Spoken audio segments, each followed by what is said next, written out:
rappel des compositions. Eh bien, on continue à faire confiance aux mêmes hommes du côté de Issam Charaï. Pas de changement par rapport... C'était la mode ces derniers temps. On va chercher Kaba. Akimoto. Et voilà la première frappe cadrée de cette rencontre, mais sans souci pour Youngdal qui a tenté de relancer vite. Beram. Et on va chercher Nacho Ferry. Ferry qui est plus rapide que Noé Ducène. On va laisser l'avantage. Ferry encore avec Alcocer. Alcocer qui a un petit peu d'espace devant lui. La frappe d'Alcocer et tout le monde de la rencontre côté louvaniste.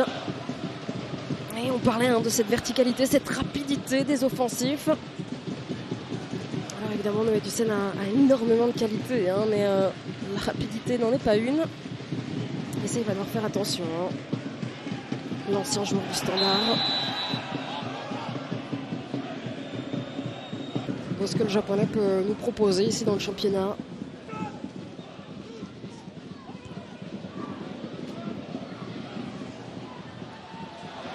Ferry et le but.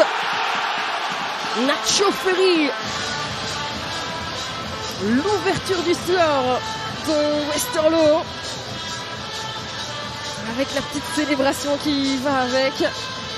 Et c'est un petit peu contre le cours du jeu que les Campinois parviennent à ouvrir la marque.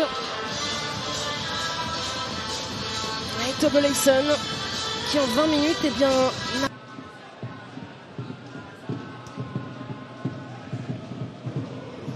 et attention, deuxième zone.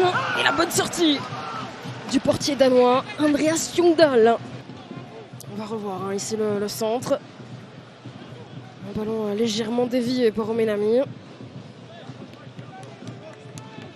Ensuite, Casper Terreau. On ne trouve pas la solution. Nouveau centre.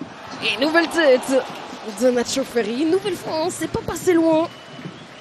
Dégage de Tobeleyson.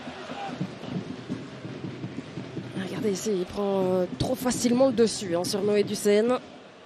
Il a un petit peu semé grâce à ce petit pas en arrière. C'était d'ailleurs le but de Nacho Ferry. C'est de manège avec Sakamoto. Ben voilà, un nouveau tir cadré.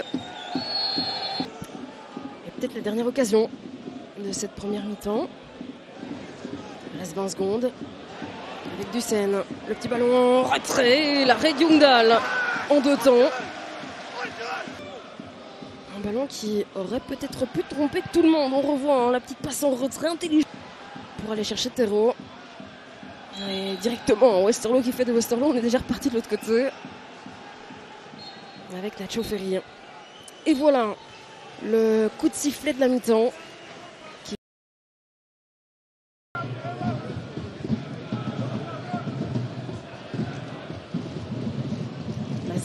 Maziz qui part, la tentative de Maziz, l'arrêt de Youngdal. Il est phénoménal celui-ci.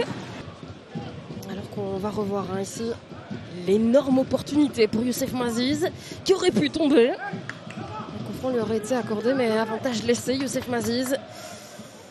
Et au final derrière, alors qu'il y a du monde et il y a du choix. C'est Verlinden qui va rentrer en jeu alors que Alcocer va mettre le but du break. Non, l'arrêt de Tobeleyson.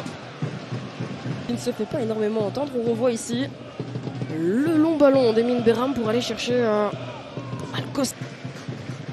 Commencer un petit peu à tirer de la langue. Un choix plutôt logique de la part d'Issam Charaï.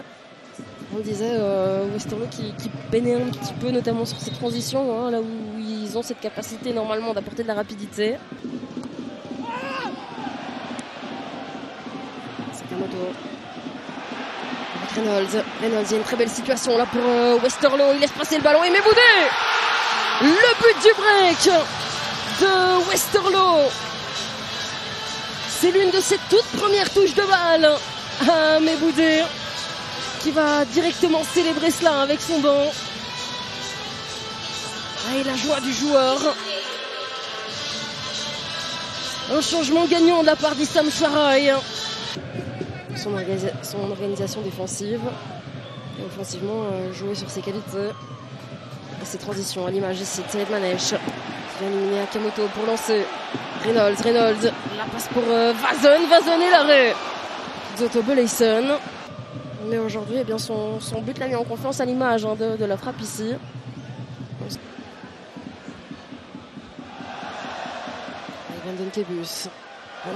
Vanden Kebus et le ballon contré par Plettings, mais boudé pour le doublé peut-être. Et ce sera un 6 mètres. Typiquement, faisait partie de ces joueurs qui avaient peut-être besoin de confiance. Souvent rentré en jeu, parfois. Et on est déjà à 7 minutes de temps additionnel.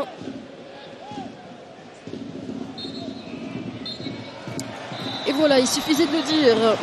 Le coup de sifflet final de cette rencontre entre Westerlo et Louvain. Et cette image, elle est belle, mais boudée. Le sourire aux lèvres, heureux